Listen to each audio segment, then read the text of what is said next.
తెలుగు వారి number 1 choice Telugu matrimony. ఏపీలో red book పాలన నడుస్తోందని ఆరోపించారు YCP state coordinator Sajjala Ramakrishna Reddy. రాష్ట్రంలో వ్యవస్థలన్నీ నాశనమయ్యాయన్నారు. ప్రశ్నించే గొంతులను నొక్కేస్తున్నారని, పోలీసులే ఆర్గనైజ్డ్ క్రైమ్ చేస్తున్నారని విమర్శించారు.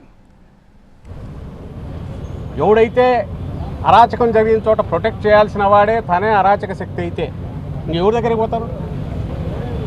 ఇది బలమైన పొలిటికల్ పార్టీ కార్యకర్తలు నాయకులకే ఈ పరిస్థితి ఉంటే సామాన్యుడి పరిస్థితి ఏంటి?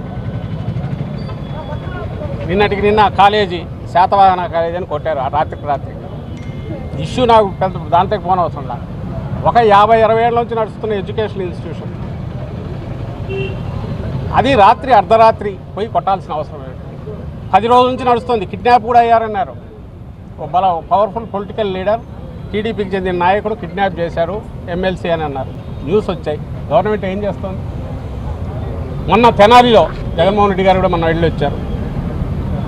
అక్కడ రోడ్డు మీద పెట్టి కొడుతుంటే ఎవరిని బెదిరిస్తున్నారు వాళ్ళు? పోలీసులు. సామాన్య ప్రజలనే కదా. ఎవరికి హెచ్చరిక చేస్తున్నారు? సంఘ విద్రోహక శక్తులు అంటే నువ్వు వాళ్ళతోనే కలిసి వాళ్ళతోనే నువ్వు ఆర్గనైజ్డ్ క్రైమ్ నడిపిస్తున్నావు. నువ్వు వాళ్ళనే రోడ్డు మీద వెళ్ళి కొట్టుతున్నావు. ఎవరిని బెదిరిస్తున్నావు? దీన్ని చూసి ఎవడైనా పోలీస్ స్టేషన్కి రావాలంటే భయపడాలా? వాళ్ళ కోరిక.